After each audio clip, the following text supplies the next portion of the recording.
Hello everyone, this is Finance 101. We are in module number 3, and in this video tutorial, I'm going to be showing you how to complete our textbook project for this module.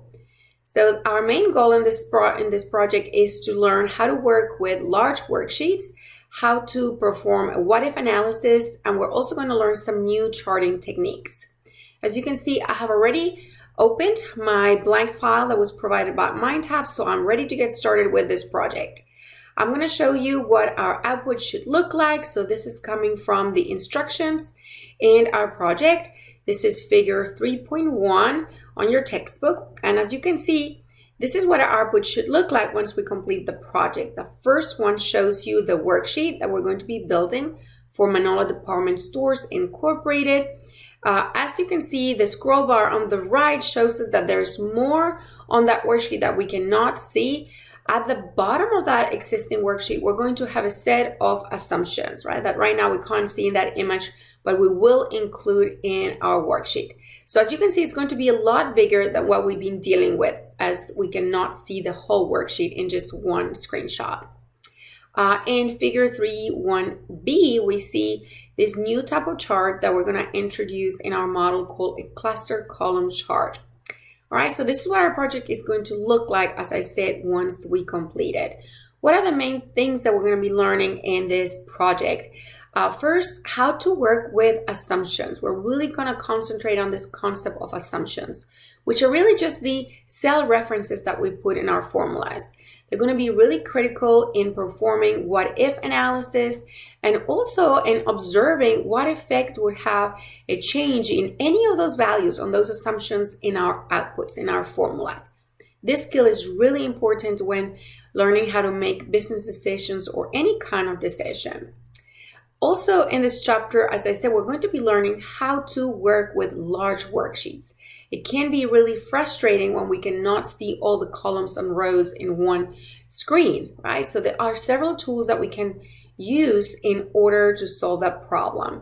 One is by freezing rows and columns. This will allow us to make some of those rows and columns still visible when we scroll away from them. Another alternative is to split our worksheet into different panes so that we can observe different sections of our worksheet all in one screen.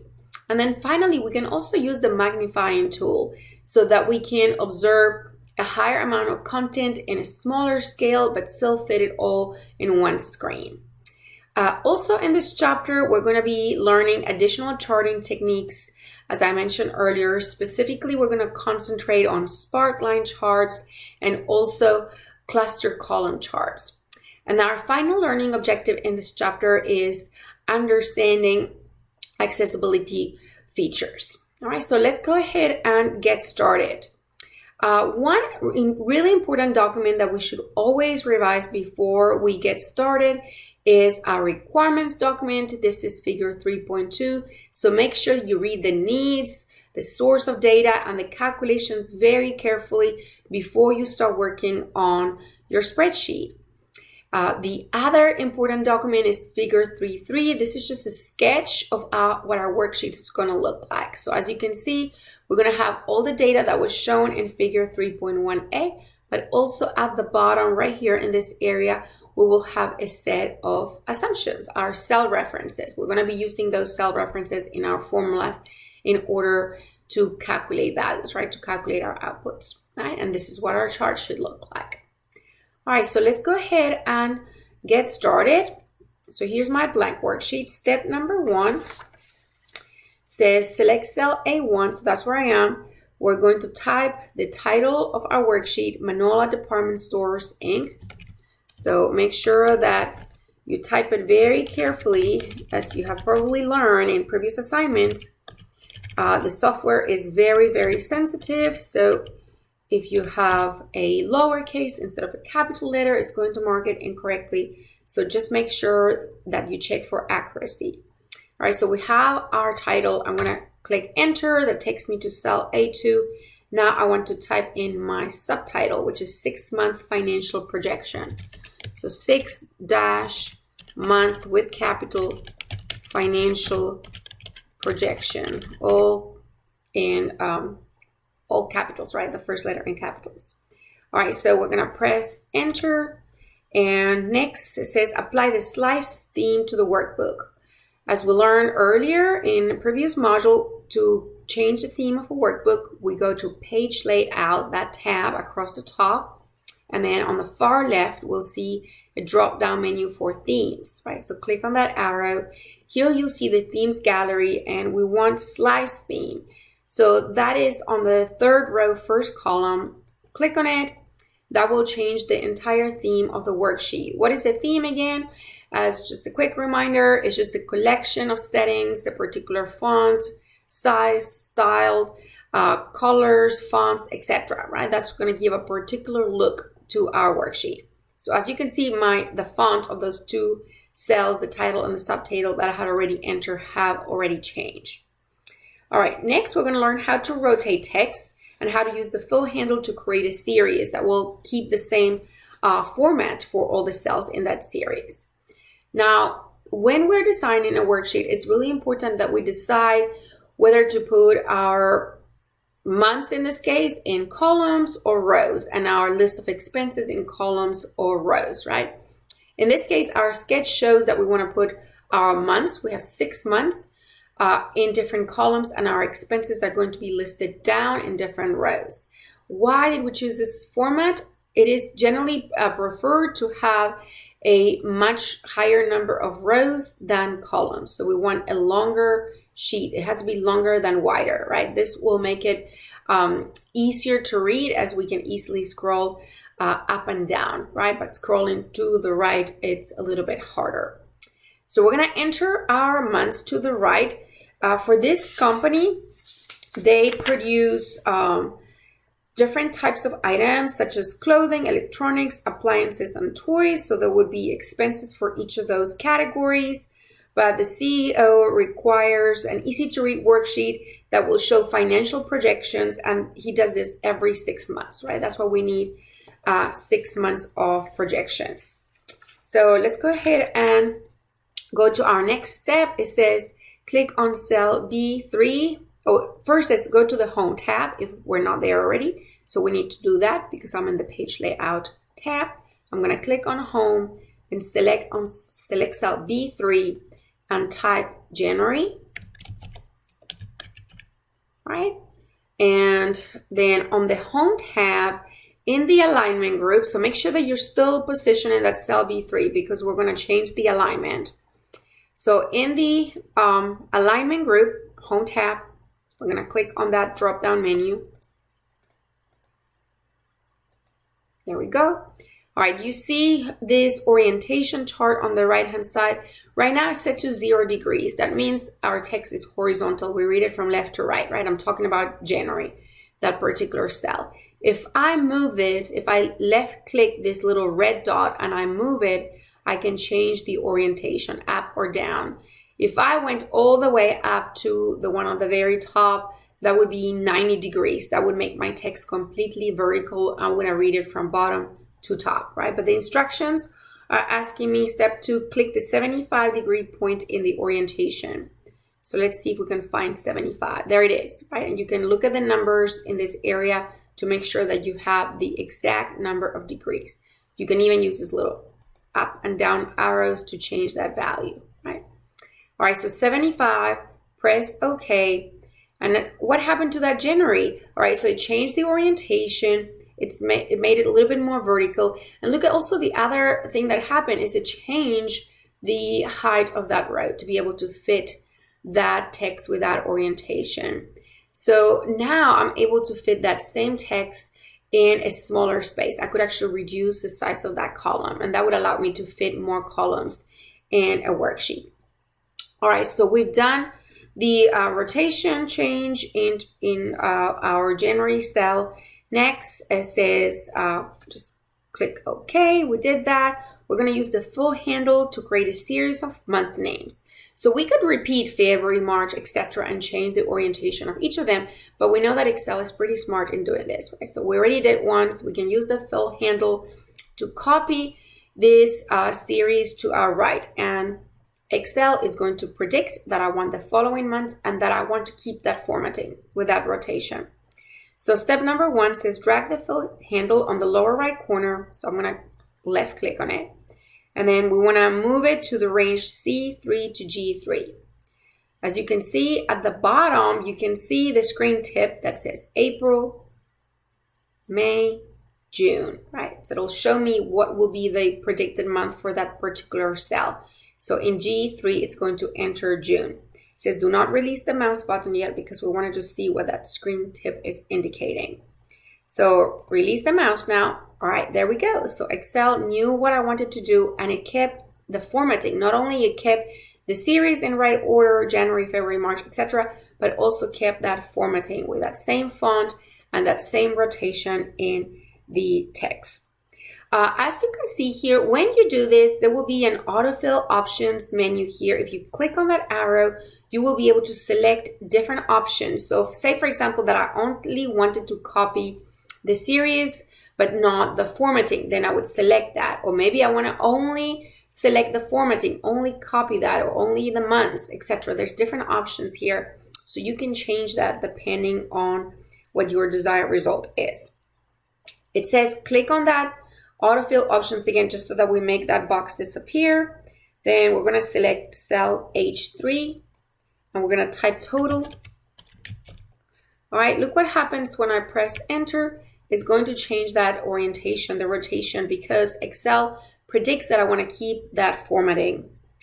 And then we're going to press the arrow to the right so that we can go to cell I3 and type chart.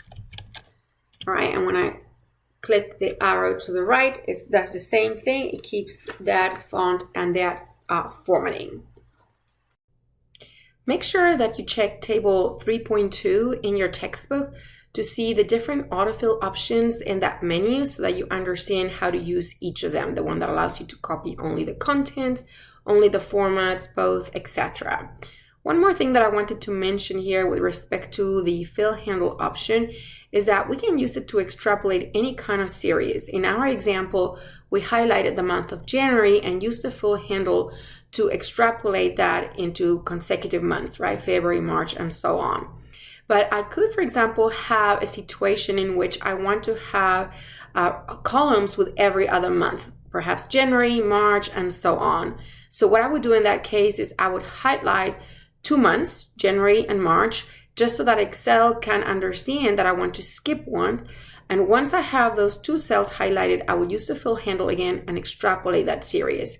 So the predicted values would be every other month. As I said, January, March, it would skip April, it would show me May, and then July, and so on. So Excel is pretty smart in understanding or trying to guess what the pattern is, right? So be sure to explore those examples in table 3.3. All right, next we're gonna work on increasing the widths of our columns. We've already done this in previous modules, but let's go ahead and review how to do this. So step 1 says move the pointer to the boundary between column headings A and B. We wanna increase the width of column A. So go ahead and put the pointer right in between the boundary of A and B until it forms that split double arrow, and go ahead and left click. Don't release the mouse until we achieve the desired width, right? So our example, our instructions say drag the pointer until the column width is 38.5. So just keep it pressed. We want to make it 38.5. And remember that here you have to have a very good pulse to achieve that exact desired width. If not, I'm not very good at that. So I could use the, there we go. I got it, 38.5. So once I achieve the desired width, I can just release the mouse. As I was saying, if you struggle with that as well, you can just right click on that column and use the increase the width or adjust the width option. I'll show you how to do that in just a second. So we have increased the width of column A. Next, step 2 says click column heading B to select that column and then drag it all the way to column G. So next we want to adjust the width of columns B to G. They're all going to have the same width, so I can do them all at the same time. So select all of those columns and then point your mouse to the boundary between B and C. We're just going to change the width of that, and because I have highlighted that whole range, Excel will automatically change the width of all of those columns that are currently highlighted. All right, so the instruction says we're going to change that width to 15. And by the way, here, let me go do this before I give you the next set of instructions. All right, so there it is, 15, so I can release the mouse, right? And as you can see, all of those columns were adjusted to that particular width. The one thing that I wanted to mention is, I don't know if you saw when I pointed to that width, the screen tip showed me 15 with a number of pixels in parentheses. That in your computer may not match what's in the textbook. Mine did not, because in order for those number of pixels to match, you have to have the same resolution as it is suggested in the textbook. So if you want that to match exactly, make sure that you change the resolution of your screen to what is suggested at the beginning of each chapter. You want it to be 1366 by 768. I have a different resolution on my computer because I want to just make it look good in my tutorial, so I have a different resolution, right? So if yours is not matching those pixels, that's fine. Make sure that it matches the measurement of that width. All right, so we have done that. Next, step 3 says, scroll to the right if necessary. I can still see my next column, column H, but I am going to scroll to the right just a little bit. So we're gonna increase the width of column H to 18. And I'm gonna show you this time how to do it with the menu option. All right, there it is, 18, okay? But if I wanted to do it manually, you could just right click on that column heading, and column width is one of the options here in that menu. So if you click on it, you can just type 18. Mine was already 18, but if you were struggling to set that exact width in any of those particular columns, you can just do it manually, right? So type the number 18 and then press OK, and we achieve the same objective. Okay, so our next task is to enter the row titles, and we're gonna indent some of them. So let's go ahead and use the scroll bar to move to the left so we can see column A again. I'm going to position my mouse in cell A4. That's where we're gonna start entering our row titles.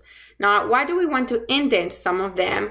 Well, it just creates visually an idea of what are the categories and subcategories, so it allows the reader of the worksheet to identify those easily. In our example, we'll have our expenses category line up to the left, but then every item within that category will be indented, right?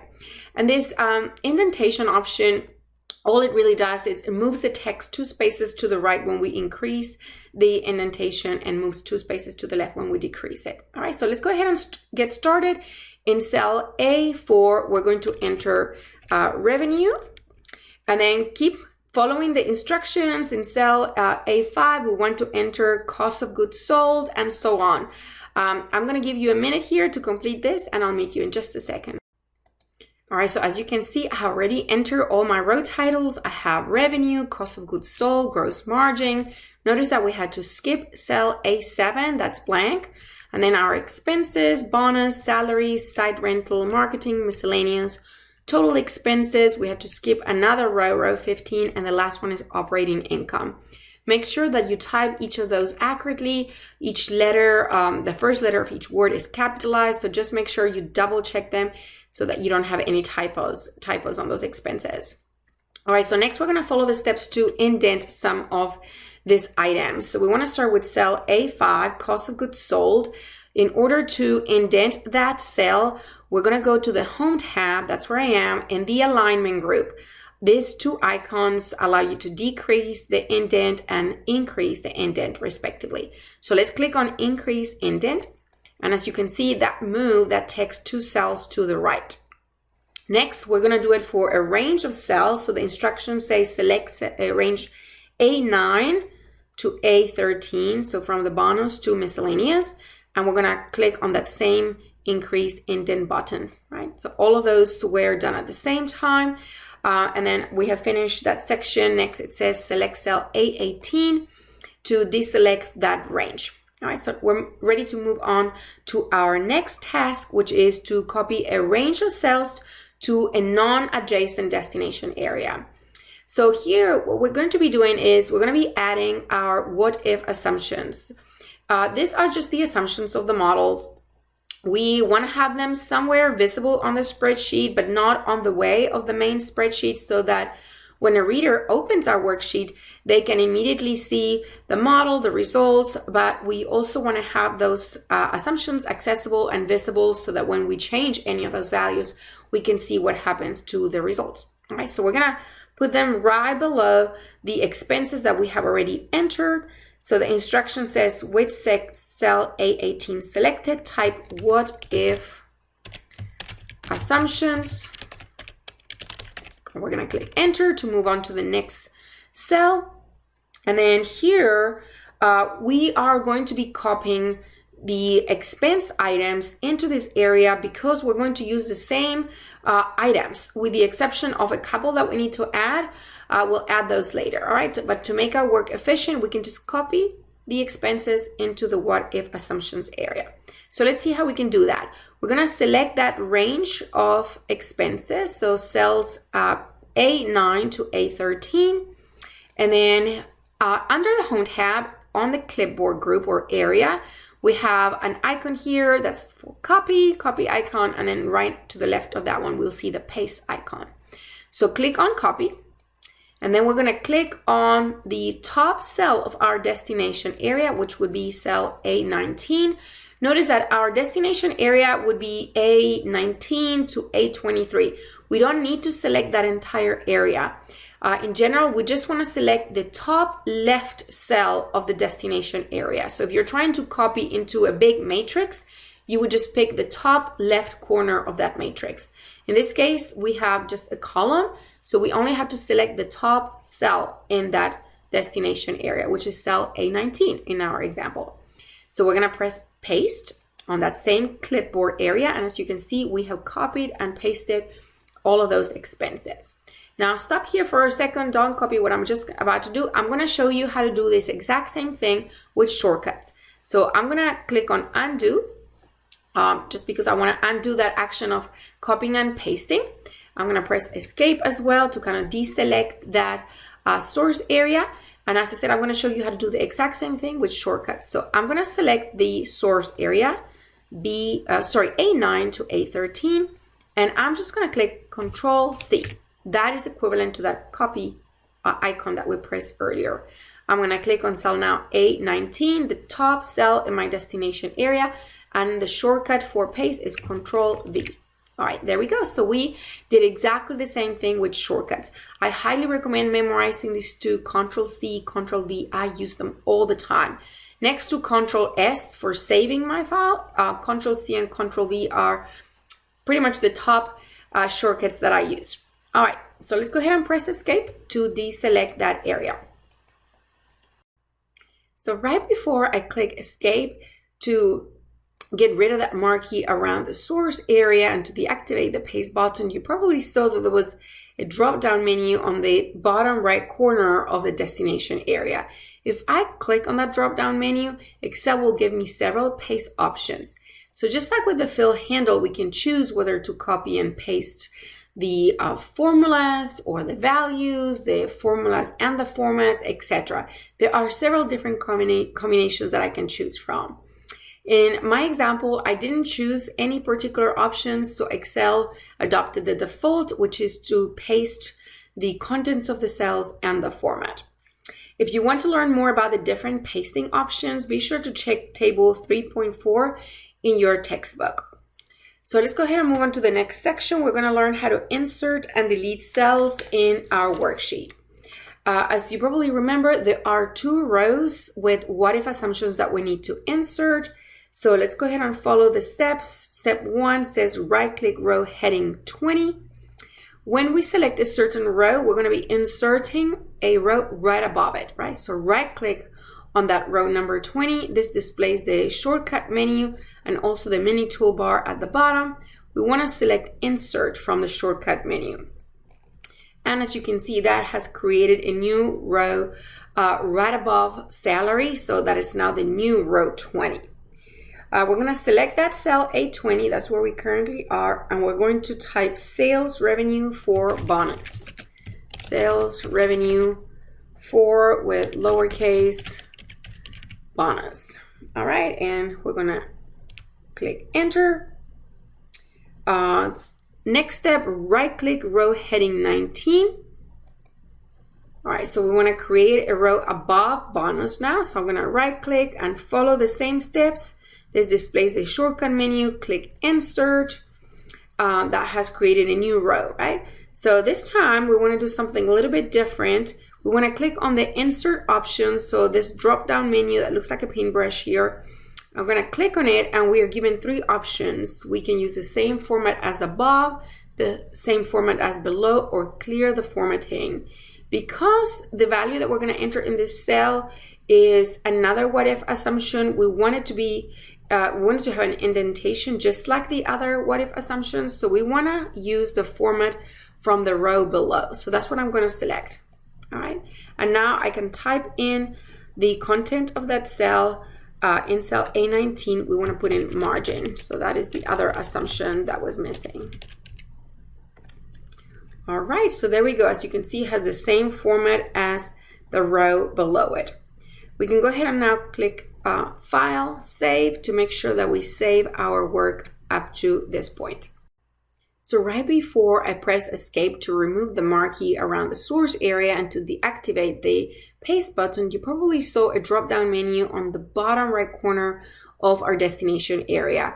If we click on that drop-down menu, you will see that Excel will offer you several different choices for pasting your cells.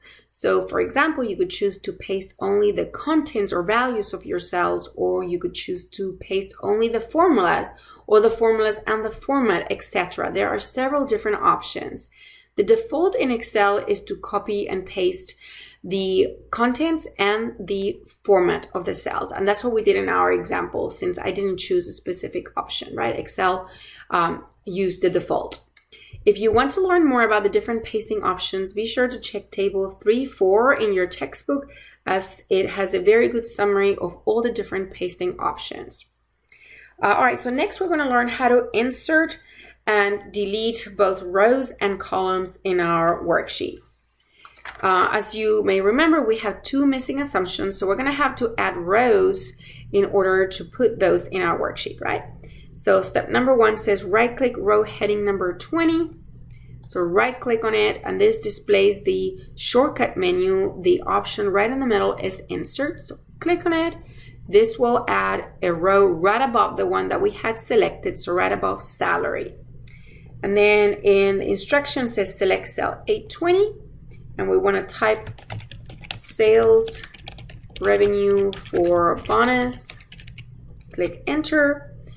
Step number 3, right click row heading number 19. So I want to add a row right above bonus this time. So I'm going to click on insert again. Now this time I'm going to click on this drop down menu that appears right below the row that I inserted. It's called the insert options.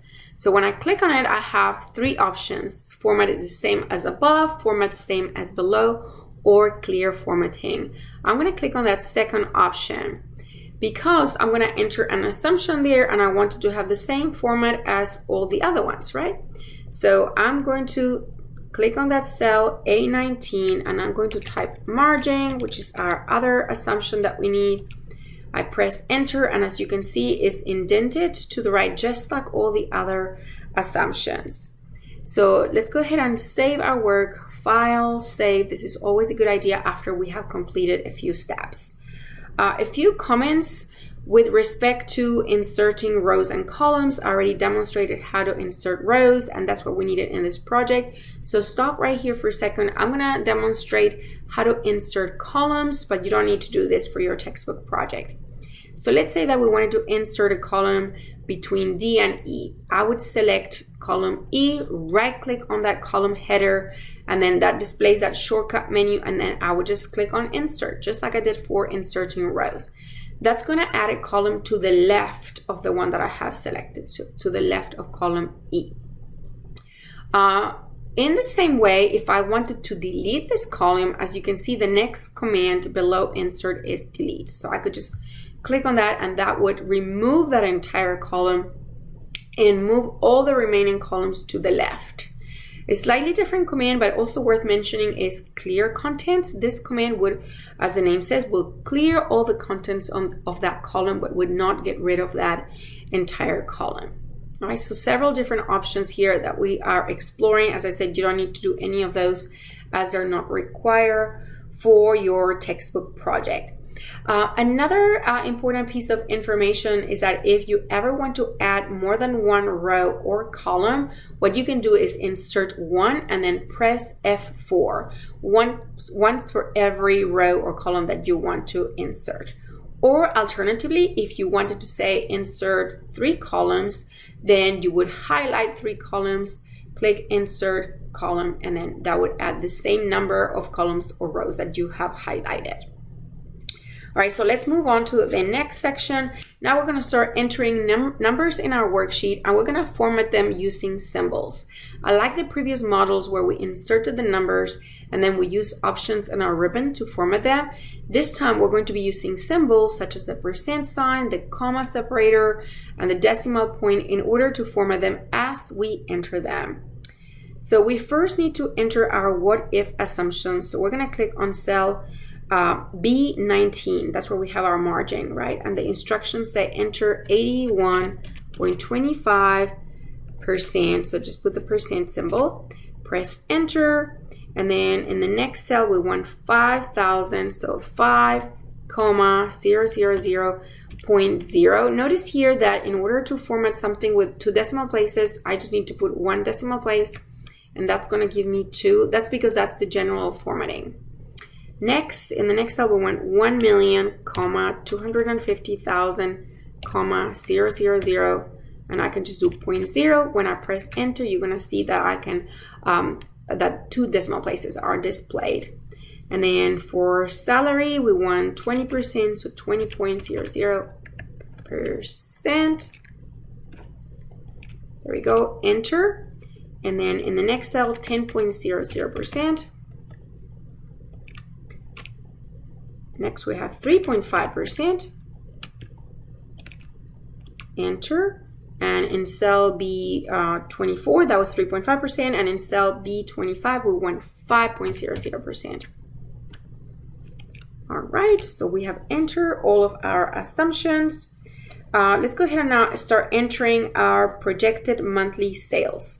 So we're going to use the same idea here. We're going to enter the numbers using symbols to format them. I'm just going to show you January, and you can complete the other ones.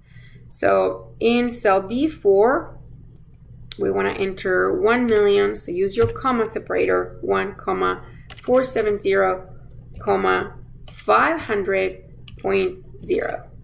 All right, enter. You want to actually click arrow to the right to move to February. So go ahead and enter all the other ones. As you can see, I have already finished entering all the revenues for months January to June. So our next step is to calculate our total revenues for that 6-month period. So we're going to click on cell H4, and we want to use the auto sum function here. So as you may remember, if you're in the home tab, go to the editing group, and this symbol that looks like a big summation, a big Greek sigma or summation sign, is our auto sum function. So click on it, and it is suggesting that we add cells B4 to G4, so that seems correct. And you can click again on that function or just press enter. Let's go ahead and make sure that our total is correct, 7,808,300. It has the same format, 2 decimal places. All right, so perfect. All right, next we're going to enter a date, a system date, and we're going to format it. So if you check out the sketch for our workbook, there is a timestamp on the top right corner of the worksheet, and we're going to be using a function called the now function, which returns a number that corresponds to the date that's in our system, that's in our computer, right? So if you have your computer set to our current date, that function is going to generate that current date. Every time you open the worksheet, that number will be updated, right? So it would be a value that it will constantly change. So let's go ahead and enter it, as I said, in cell H1. once we have selected that particular cell, we're going to insert the function by clicking on FX right next to the formula bar. So click on FX. Here we want to go to the tab or the window that says or select a category. Click on that drop down menu and we want to select date and time. That's the category. Here we'll see all the date and time functions. So scroll down all the way to the letter N. There I see it. The function is called now. So click on it. Once you see it highlighted in blue, press OK. And this will open that dialog box. And here, in this case, we don't have to add any arguments. But the formula result, it says it is volatile. And that is because, as I said, that value will change depending on the current date. So every time you open the worksheet, it will have the current date. So let's just press OK. Now, this particular now function has a format that is the month, date, the year with 4 digits, and then hour, minute, minute. So the time is at the end of that cell, right? So next, our instructions say that we're gonna format that date to the desired format, which is year. So 4 digits for the year, month, date. So we're gonna right click on that cell H1, and then go to Format Cells. Here we're going to select, make sure that you're on the number tab. So the first tab on the left, select date. All right, here we're going to see several date formats. So we want to use the third one down, the one that says 2012-030, dash 14, right? So the third one down. So click on that specific format, press OK, and that changes our the solution for our now function using our current date, right? 2022-09-11 in my case. All right, so after that, the next step says step 4 is to double click the border between columns H and I to change the width of the column to best fit the contents. So let's go ahead and do that. So position yourself right in between columns H and I and just double click once you see that split double arrow, right? So as you can see, the size of that column was reduced a little bit to perfectly fit the contents of that cell. So let's go ahead and save our work one more time. File, save. Our next task is to complete the spreadsheet by entering formulas to calculate items such as the cost of goods sold, the gross margin, all the expenses, etc. But before I get into the formula calculations, I want to discuss a really important topic that we're going to be introducing in this module, and that is the idea of absolute cell references versus relative references. So let me give you an example here. I'm just gonna click on any cell here, and don't do this, just observe. This is not part of the required textbook project. I just want to explain this concept. All right, so let's say that I press the equal sign here and I'm going to enter a formula. And this formula is going to start with the value for our margin. So I'm going to click on cell B19 because that's where I have entered that assumption. So when I have a cell reference here, as you can see, the name of that cell is B for column B and then number 19 for row 19. If I press F4 right after that cell number, so I'm going to press F4, look at what happens. Now I have a dollar sign in front of the letter B and a dollar sign in front of the number 19. So I have gone from a relative reference, B19, to an absolute reference, which is the one that has a dollar sign in front of the column and in front of the row. What is this doing? When I'm putting the dollar signs to make the cell an absolute reference, I am fixing that cell. So whenever I copy that formula to other columns or to other rows, Excel is not going to change that reference. It's going to keep it fixed. Any formula that I've copied from this formula that I've just entered will have this specific reference, B19. If I keep pressing F4, it's going to change the format from all the different alternatives. So I'm going to press F4 one more time and look at what happened now. Now this is called a mixed reference. Why mixed? Because the column doesn't have a dollar sign. That means the column is relative. but the row 19 has the dollar sign. So that makes the row absolute, an absolute value. So when I copy this formula to the right, for example, to other columns, the letter B is going to change to the respective columns, but the row 19 will remain fixed. I'm going to press F4 one more time.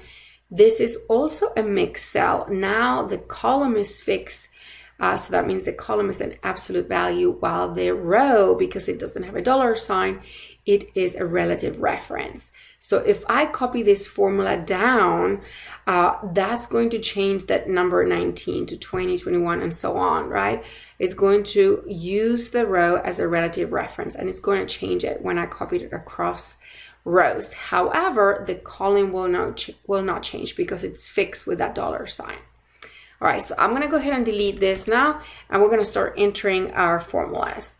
So step 1 says click on cell B5. That's where we're going to enter the cost of goods sold. And the formula for cost of goods sold, if we refer back to our table in our textbook, is equal to revenue times 1 minus the margin. All right, so we're going to look at our formula on our table, go back to the spreadsheet where we're going to enter our formula. So we press the equal sign, always enter the equal sign to start entering a formula. All right, so we're going to select cell B4 because that's where we have our revenue. So click on it, times, open parentheses, and we want to enter 1 minus, and here we want to put our margin, right? So our margin is entered on cell B19. And I want to fix that. So the instruction says press F4 to change the cell reference from a relative reference, one that doesn't have any dollar signs, to an absolute reference. So I'm going to press F4 and look at what's going to happen. Look at that formula bar for a second. When I press F4, now the B for the column and the 19 for the row, they both have dollar signs. So this is an absolute reference now. I'm going to close parentheses. All right, just notice here that the absolute reference was not completely necessary. I could have used a mixed reference by fixing just the column, because I'm going to copy that formula to February, March, April, to the other columns to the right, and I need to have that column fixed. The row wasn't necessary because it's going to remain the same at 19. We're going to see that in a much more visible and much easier way once we copy those formulas to the right? But I just wanted to mention that the absolute reference was not strictly necessary here. We could have used a mixed reference by fixing that column, right? Otherwise, if I don't fix it, when I copy it to say February, the value would be C19, and there's nothing on that cell. You see on C19, we don't have a margin there. That's why we need to fix it to B19. All right, I hope that was clear, but if not, be sure to read the section on relative versus absolute references in your textbook for more details, or I'm always willing to send you an additional video or more information, talk to you on the phone if you have more questions about that. But this concept of absolute and relative reference will be super important from now on as we start working with more formulas. All right, so let's go ahead and move on to step number 2. It says click the enter button. We've done that. Let's check our result. We have 275,718.75. That is correct. Step number 3, we're going to click on cell B6. So now we have to calculate our gross margin, and we're going to type equal to enter our formula, and the formula is cell B4, so our revenues minus cell B5, our cost of goods sold. Click enter, and there we have our answer, 1,194,781.25. Looks perfect. All right, so let's keep going.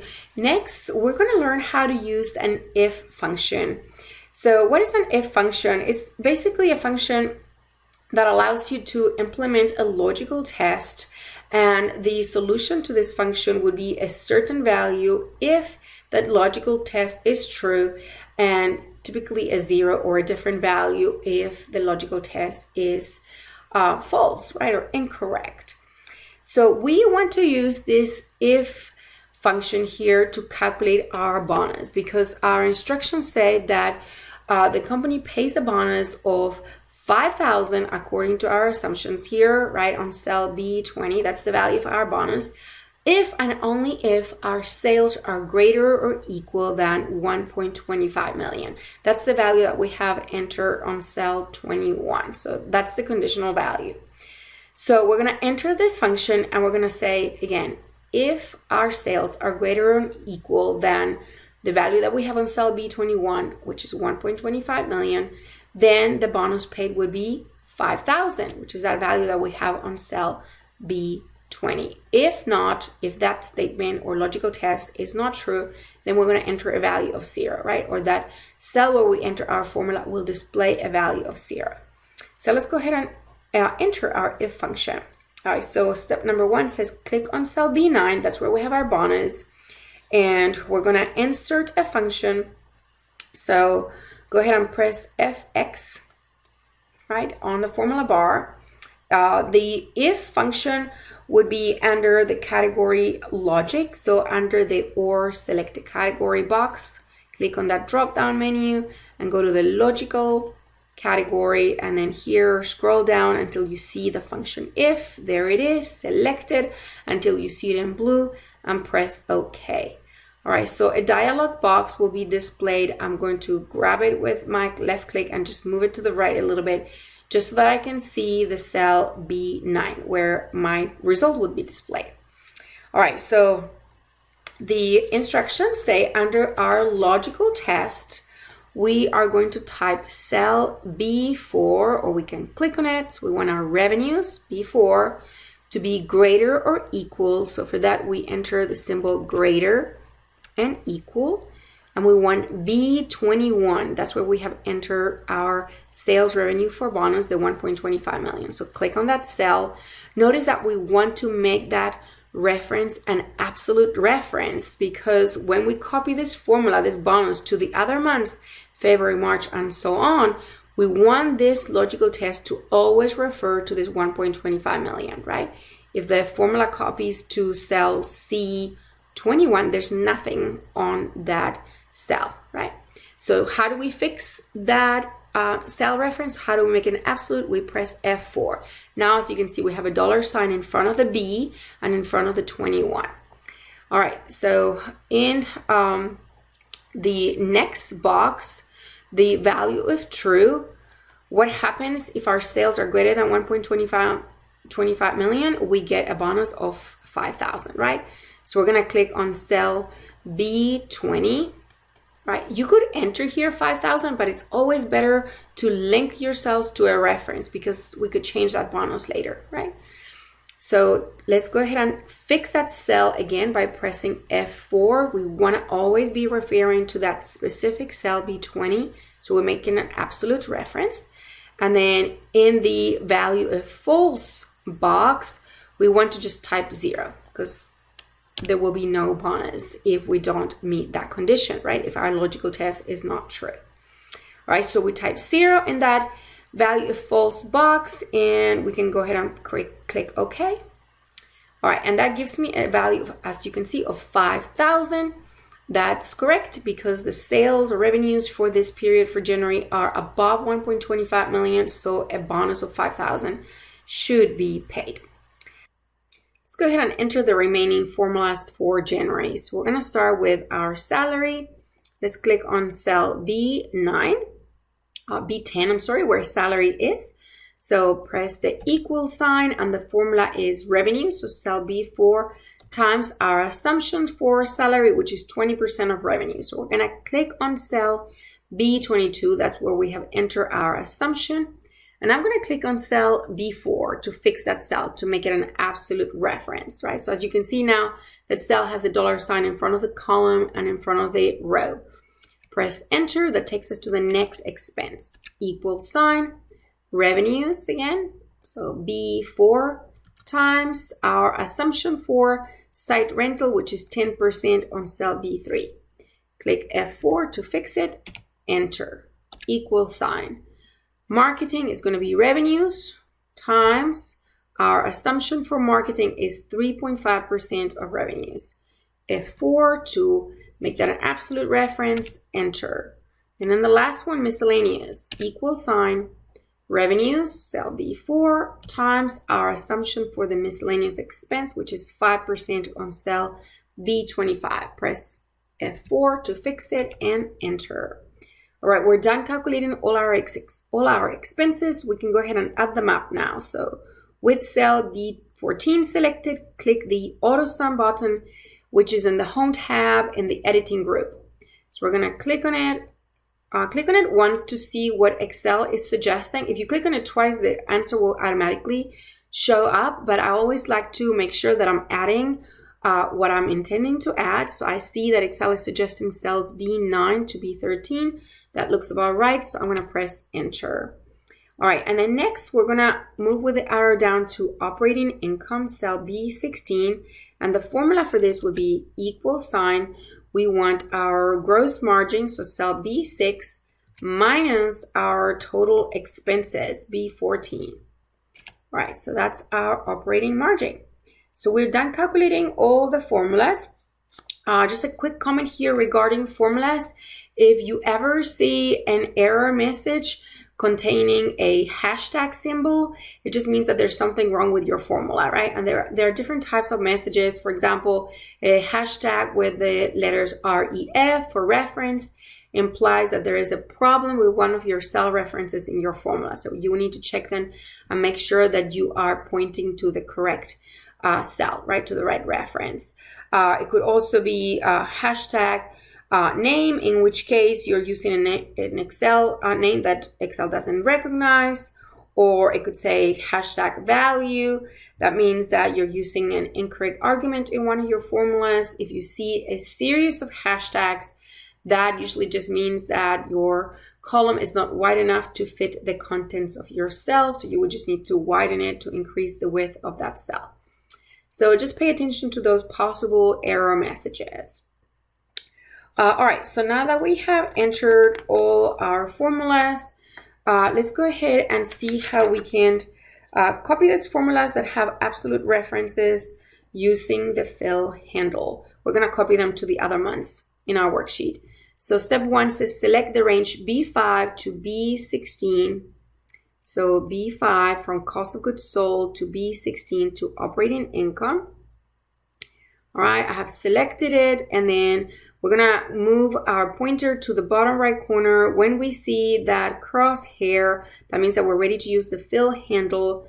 So we wanna drag that fill handle to the right and copy it to the source area, which would be C5 to G16. So all the way from February, and keep it holding it. There we go. Took me a couple of tries before I could get it to work. So copied it all the way to G, to column G to June, and now release. All right, and then you'll see all the formulas copying to the right. We can quickly check a few. So let's check that gross margin, C4 minus C5, that looks correct. The bonus, let's see if it is working. Remember, that's our if statement. So our sales are greater than 1.25 million in February. We have a 5,000 bonus. Sales are below that limit of 1.25 million. Therefore, we have a bonus of 0 in March. Same thing happened in May and June. All right, that seems to be working. Let's select a couple of other random formulas. Salary is revenues times B22. And if I move it to February, is revenues for February, C4 times the same cell, B22. So that absolute reference is working.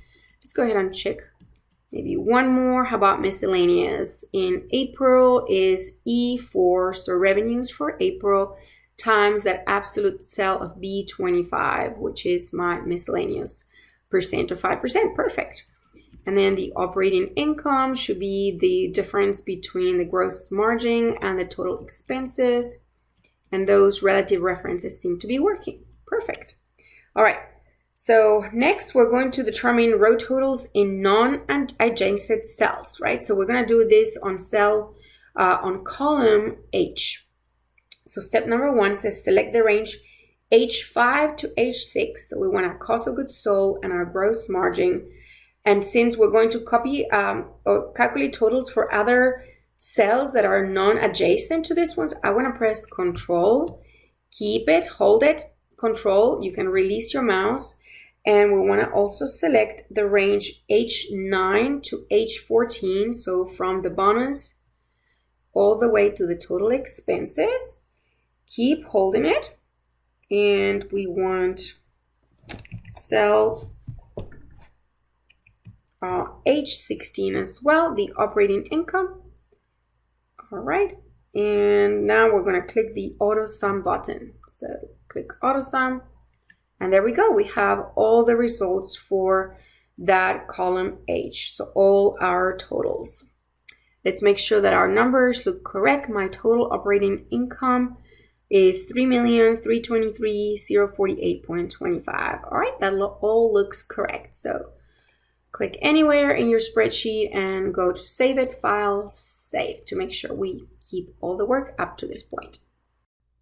Our last step in this first part of our video tutorial is to create and format sparkline charts. So why are the sparkline charts useful? Well, they allow you to visually represent any trends or patterns in your data.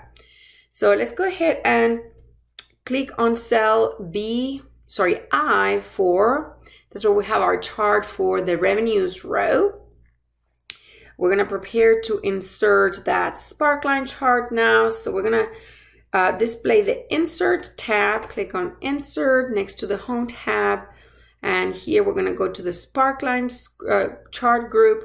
There are 3 different kinds: line, column, and win/loss. The instructions say to choose a line kind of sparkline chart. So click on line.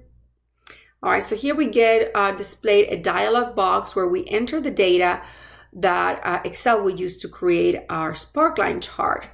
We can go ahead and collapse the box by pressing that arrow going up under data range.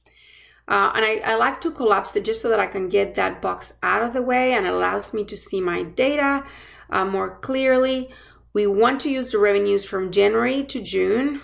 So the first row 4, in order to create that first chart. So let's go ahead and select cells B4 to G4, all right, and click that arrow down on that box.